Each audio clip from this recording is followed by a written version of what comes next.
Good evening, I'm Laura Painter. You're watching ABC 10 This Week. State lawmakers back at work debating how to lower gas prices. We look at a new package of bills and how the governor's office is responding. Then, San Quentin has more rehabilitation programs than any institution in California. But are they working to give inmates a second chance? Plus, a local coffee shop helps empower those with intellectual disabilities. ABC 10 This Week starts now. San Quentin, California's oldest prison, has offered programs for decades. The goal of the programs is to rehabilitate inmates back into society after their release in hopes they don't reoffend. Well, tonight, To The Point host Alex Bell takes us inside the prison to see if the programs are actually working and giving inmates a second chance. Inmate Freddie, can you come to the shack? I feel like San Quentin is like no other place. San Quentin. Let's talk about San Quentin. Scott Peterson is expected to be sentenced to life. Authorities are searching for an inmate. Behind the walls, there's another side. Well, it's not the old San Quentin. 90% of inmates will one day leave this prison. This place will give you the opportunity. All you have to do is open that door. What does rehabilitation look like? I feel like prison saved my life.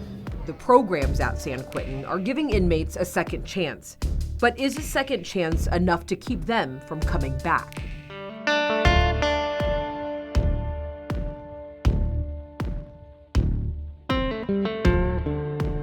In Marin County, just 12 miles north of the Golden Gate Bridge, sits San Quentin Rehabilitation Center. They do a pretty good job of landscaping here. They take it very serious. Gardening isn't the scene you would expect when walking into California's most notorious and oldest prison, first built in 1852.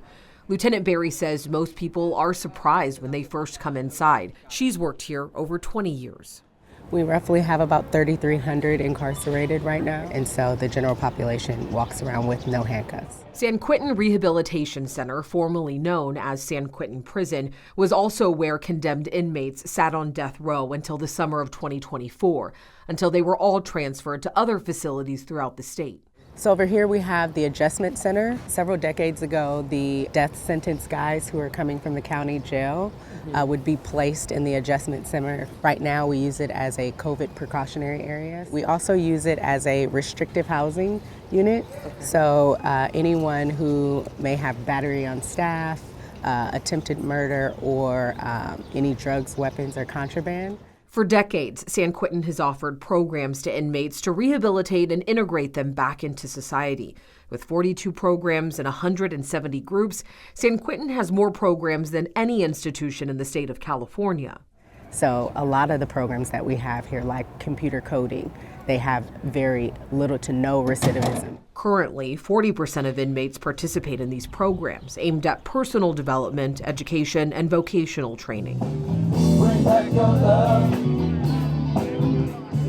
The walls, wires, and windows are a sign of the past. Kickball, conversations, and common ground are a sign of the future. To be able to play kickball and high five, and it makes it a lot easier for people on the outsides to say, wow, they're people too. I feel blessed to be out here. It makes the environment and the community here more at peace. Oh, no, drop it!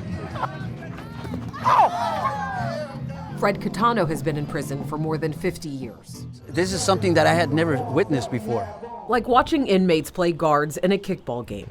After over half a century living in different California prisons, he admits it's embarrassing reflecting on his bad choices, a badge he isn't proud to wear. I was sentenced for murder back in '71. I actually knew the man that I killed. As we do time in here, we come to realize that we did something wrong. It's not like we love what we did. It was just that we didn't have the tools to learn life's valuable lessons out there. I unleashed a lot of that pain on other people. When I started getting into recovery, then I realized the harm that I was doing to people. Fred has participated in programs and now teaches others. I try to give back. In what ways? My experiences, my knowledge, my tools that I have, my skills that I've learned and picked up in here. They have so many programs, so many doors open All one has to do is take that opportunity and open that door for themselves. What about people that say prison is supposed to be punishment? Prison isn't supposed to be working out and kickball and concerts. What do you say to those people? Even though we have those things, we still have a fence there, you know, so it's still prison. Fred will go before the parole board this November, hoping to be released. He isn't the only one who may be on the other side of the fence. Statistic-wise, a lot of these guys, 90% of these dudes are coming home. They're getting out. What do you say to people that they say prison is supposed to be punishment? Well, I mean, I would never try and change anyone's views. We don't want to disregard the victims or anything like that. But at the same time, I want to believe that redemption is real and that, you know, when people come to prison, people who are really putting in the work to change, you know, people who are participating in self-help groups to find out why they committed the crimes that they committed. If you know that they're getting out, I certainly would want them to have the tools that they need so that they understand that victimization is not okay. Do you feel ready to go home? You're going to get out in what, possibly 3 months, you said? Yeah. I could have been out like 35 years ago. And I'm glad that I didn't go because I was not ready for society. People go. They want to come by? Sometimes give it free, so depends. Here. We met Templeton by the basketball courts. He's a 10-month-old black lab. And Lloyd Townsend. I'm incarcerated for first-degree murder. I've been in prison for 17 years. I fell in love with dog training because I looked at it like it was a way for me to give back. High five. Yes. Good boy. I also feel like I had a lot in common with dogs because not only was I training them, I was also rehabilitating them while I worked on my own rehabilitation. Without a program like this, I'll feel lonely and a little less productive because training Templeton, it makes me feel as if I'm doing something productive on a daily basis.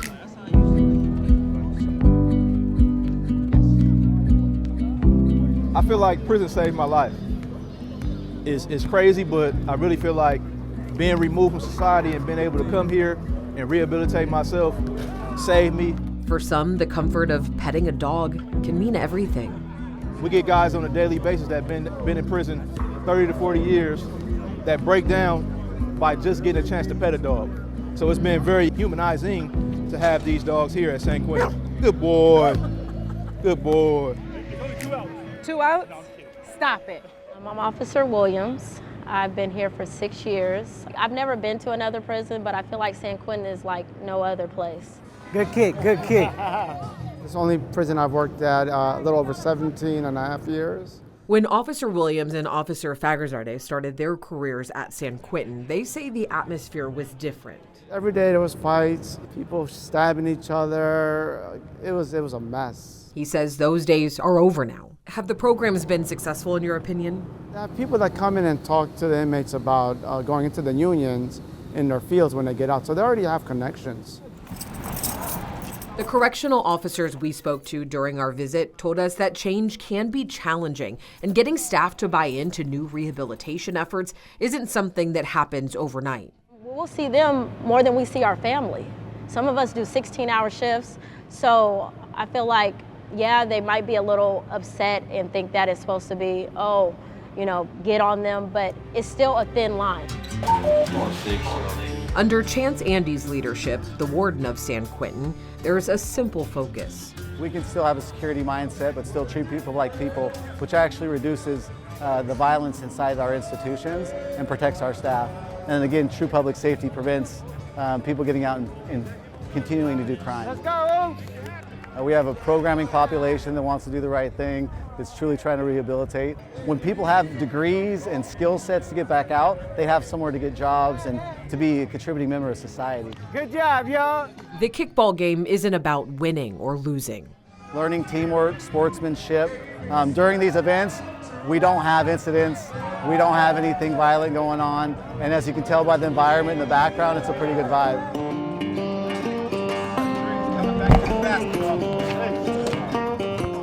Hanuk Rufael sees the way programs challenge people. If we categorize and box people in, then we'll only grow as big as those boxes.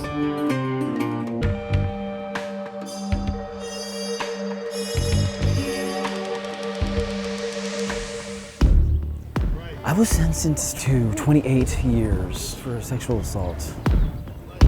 I didn't think I was capable of harming someone in that way. It's shameful. Throughout his sentence, he's joined various groups, become certified for drug and alcohol counseling, and learned how to play the violin. San Quentin's programs, seen as the keys to freedom, have a lot on the line to reduce recidivism and rehabilitate. I'm not nervous or scared about reoffending because I have an understanding of myself. I have an amazing support system. Hanuk will be going in front of the parole board this November with the hope he never comes back. That we're all capable of change. People commit harms from all walks of life. And I believe everybody has a redemption story.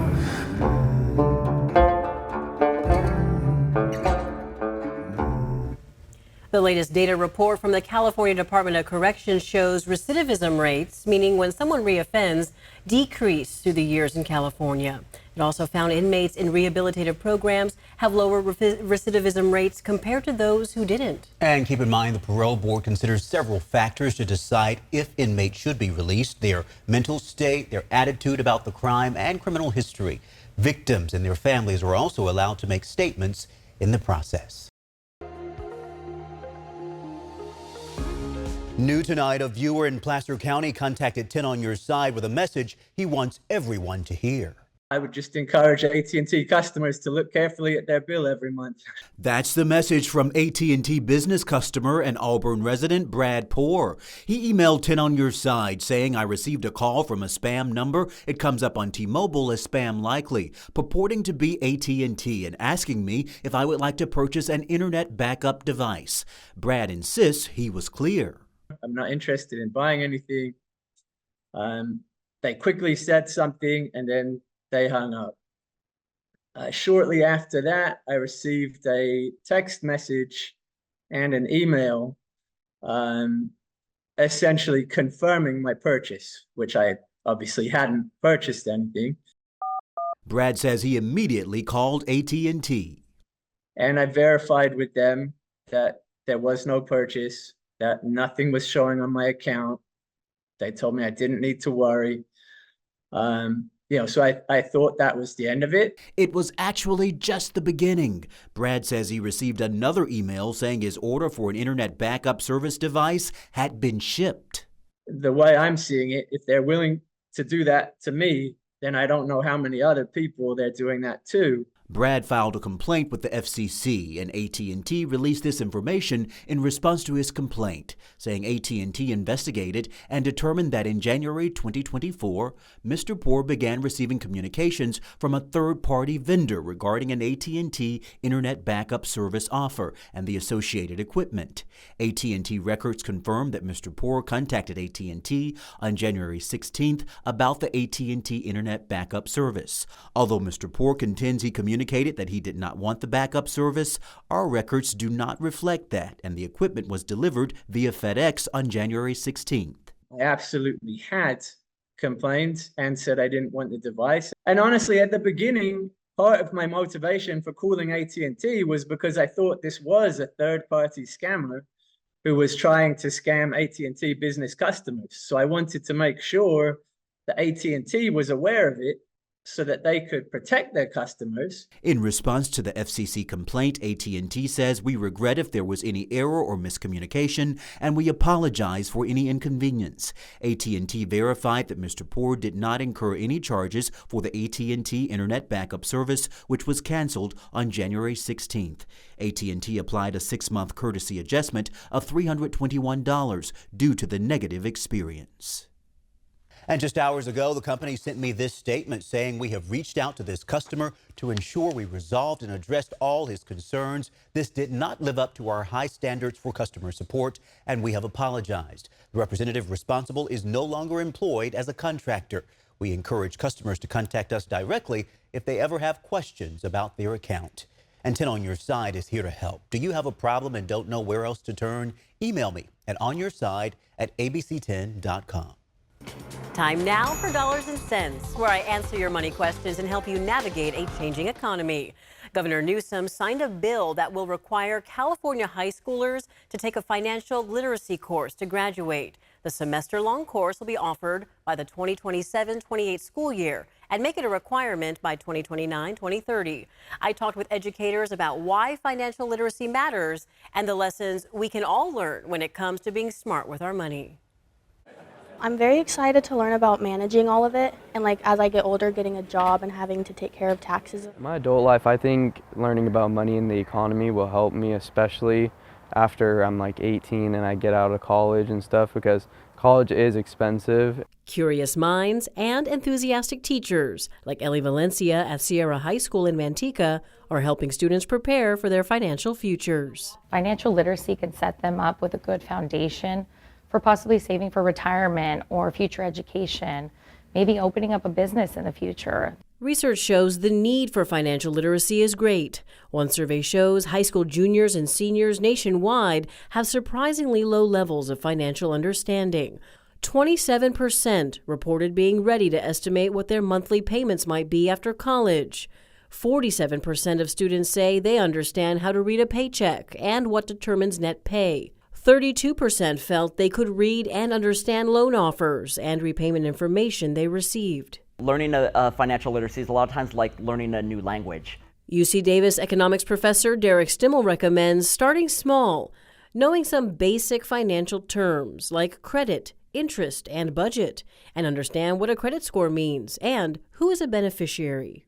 What are some of the healthy habits that teenagers and young adults should be putting into practice? Just a lot of times it's the basic things. It's sort of learning how to kind of have a budget of sort of, say what do I have to spend in a month? What are my expenses? Am I living within my budget? Also consider your savings and avoid bad debt. A lot of times we think, oh, the stock market or the financial markets in general, these kind of are very, opaque and can kind of be very scary. And so the kind of sooner you expose yourself to them and kind of learn about them, the less scary they become. I want them to understand the value of money, how it can affect them as an adult, and really give them a good foundation to prepare them for that. Experts say teens and young adults should be careful of student loan debt. High schoolers and college students will also likely get bombarded by student loan offers, and those could be confusing to navigate. So experts warn, don't sign up for a bad loan that you don't understand.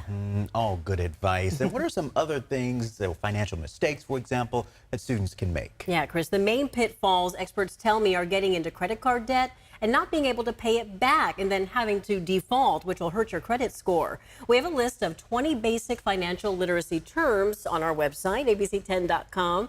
That's where you can also find my other dollars and cents coverage. You can also scan the QR code on your screen or email me your questions at lpainter@abc10.com.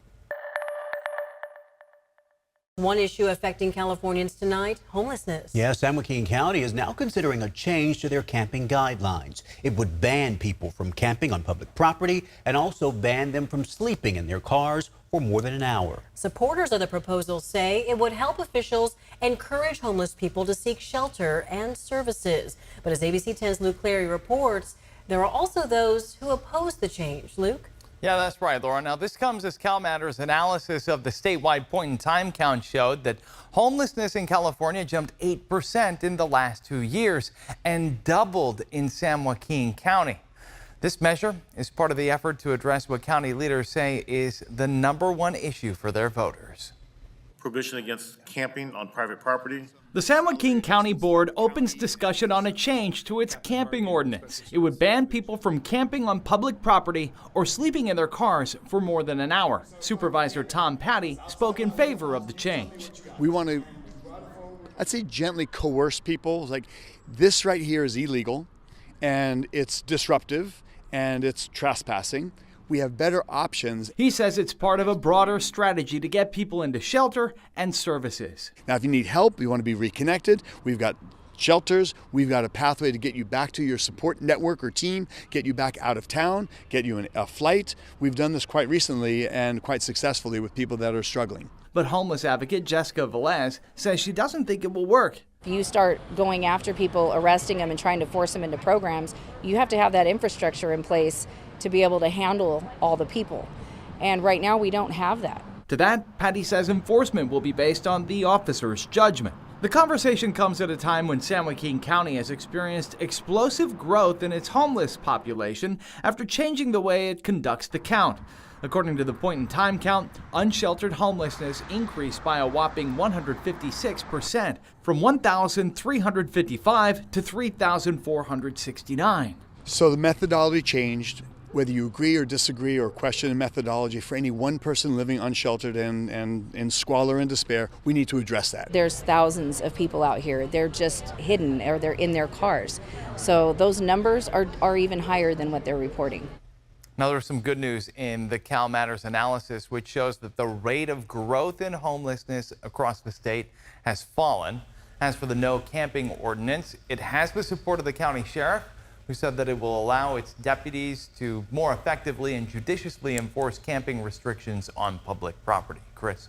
And keep in mind that no camping ordinance will go back to the board for consideration for final adoption on September 24th. It would go into effect 30 days later if passed. Right now, a gallon of gas in California is going to cost you on average $4.75. It continues to be the highest of any state in the U.S.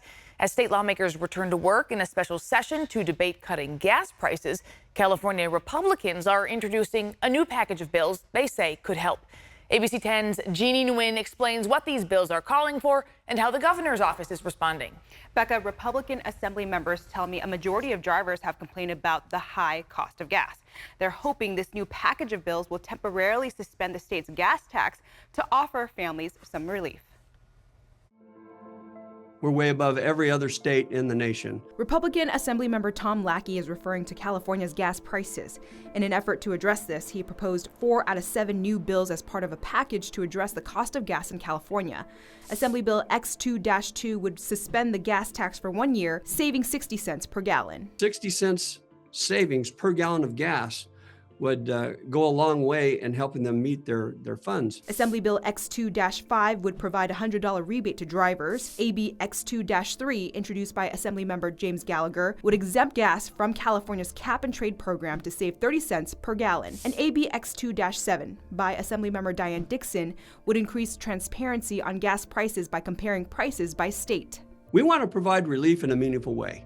We want to provide relief to the consumer. On the final day of the regular legislative session, Governor Gavin Newsom called a special session on gas prices. Newsom has repeatedly blamed big oil companies for the high cost at the pump. He says he wants oil companies to keep reserves, avoiding supply issues that cause price spikes. This is the time of year that we have planned and unplanned refinery maintenance, which spikes the cost of gasoline and spikes the profits of those that are doing the maintenance. Assemblymember Lackey doesn't agree. This is also deja vu from what happened back in March of 2023, right? And he said at that time that he had brought big oil to its knees. Do we see any relief? No, it doesn't work. A spokesperson for Governor Newsom tells me nothing in these new proposals from Republicans would stop the spike in gas prices and would bring profits to the oil industry. Newsom has also said gas tax funds are needed for infrastructure investments, and there's no requirement for oil companies to reduce the price of gas, even with a drop in state gas taxes. We're not wanting to make this permanent. Let's give it a try. It's worked in other states. Why wouldn't we want to try it? Yeah, and Jeannie's here. We know refineries here in California also serve some neighboring states, and governors there are reaching out to our governor with concerns. Right, Becca. You know, the governors in Arizona and Nevada have written a letter to Governor Gavin Newsom saying that they are concerned about mandating refinery reserves and that it would raise the cost of gas for their own communities. They've asked to be a part of any of these discussions moving forward. Yeah, and Speaker of the Assembly, Robert Rivas, has been leading this summer's special session. A spokesperson for his office would not provide ABC 10 with a comment today in response to Assembly Republicans' package of bills. Jeannie, thank you so much.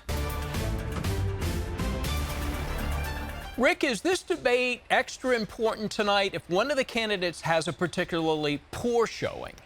Yeah, I think because we are so close to the election and because this is the first debate, it might also be the last debate between these two candidates. I do think it takes on outsized importance. We're just only 8 weeks out from the election, and there's so many people that have said they want to know more about Kamala Harris and her policy positions. Obviously, Donald Trump is pretty well known. There isn't much to learn new about him, but how he acts, how they interact with each other, I do think it takes on outsized importance, even though there aren't that many undecided voters in this country. That's a good point. So most people know about Trump. And you briefly touched on this. People still not quite sure that they truly know the vice president and what she stands for. Is that realistic? Yeah, I mean, look, a third of the country in the New York Times poll said they want more information about her before deciding how to vote. Even though she's been vice president for 4 years, that is 4 years where she didn't really take many policy positions of her own. Her campaign website just got updated in the last couple of hours with some more tangible policy positions, but she hasn't had a general election presidential debate to flesh it out, and she's only been a candidate for about 6 weeks or so. So all of this is still very fresh and very new for voters to begin to digest and begin to process. Yeah, you mentioned recent poll numbers. 90% of voters are already locked in on a candidate. They're going to vote based on that or party lines. What will the candidates have to say or do to sway those undecideds or people that might switch their vote? Yeah, I mean, look, those are different universes because you've got some people that might be undecided about whether to vote or not to vote, who might be different than the people that are really on the fence between the two candidates. And obviously, you can win either way or lose either way if you don't do a good job with it. So I really think the challenge is defining yourself, but also being cognizant of the personal reaction side of this. These two people have never been on the same stage before. This is all going to be kind of new for them. And a lot of people react to debates in more visceral ways. Just what's the sense they get of the person versus the policy. So in your experience from covering presidential elections, is this right now as we stand the most unpredictable in terms of potential outcome based on how close the polls are and the swing states? Yeah, I mean, look, you're only down to about 7 swing states. None of that changed as a result of Kamala Harris replacing Joe Biden on the ticket. What did change is the Democratic enthusiasm, and now you've got a much more even match, and I think the polling has reflected that as well. Bottom line is no one knows what's going to happen over the next 8 weeks. No one knows who's going to win this election. We really are in basically a toss-up type of a situation nationally, but also more importantly for electoral college votes in the 7 battleground states that are so close. The cafe in Sacramento is making a difference in the community, employing people with intellectual disabilities who might otherwise have difficulties finding jobs. Yeah, ABC 10's Alicia Machado has more on what this opportunity means to those employees. A cafe in Sacramento is changing lives, one latte and pastry. Sounds good. At a time. It's a lovely place. I'm blessed to be having a job here. Tynum Spalding from Davis works at Purple Tree Cafe inside the UC Davis Mind Institute. He rings up orders and washes dishes at the shop that offers coffee, tea, and vegan baked goods. But his favorite part is serving customers. It makes me happy because I'm very outgoing. I like to talk to people and I like to make new friends. And this. Getting discounts on the coffee drinks and the treats. And who doesn't love a good discount? But what makes Purple Tree Cafe different is their mission to promote an inclusive community and workplace, one where Tynum and his coworkers thrive. I have a disability called high-functioning autism. It's like basically there's some stuff I need help with and stuff, and I get support on things I need help with. Established in 2018, the nonprofit has been providing employment for people with neurodevelopmental challenges.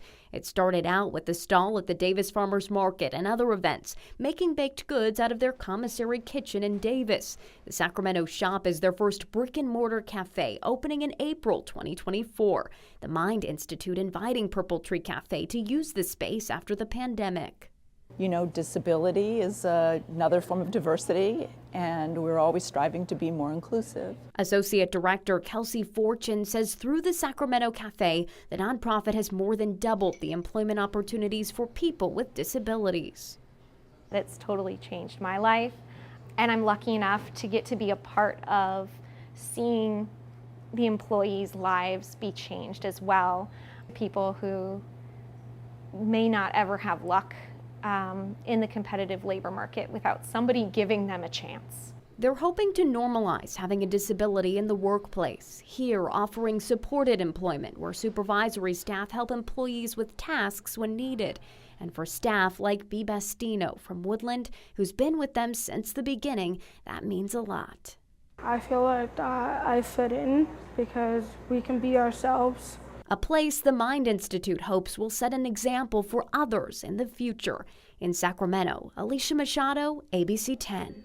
Thanks so much for watching ABC 10 This Week. Keep in mind, we're here 24/7 on the free ABC 10 Plus app, where you can always get your news and weather anytime, anywhere. I'm Laura Painter. See you next time.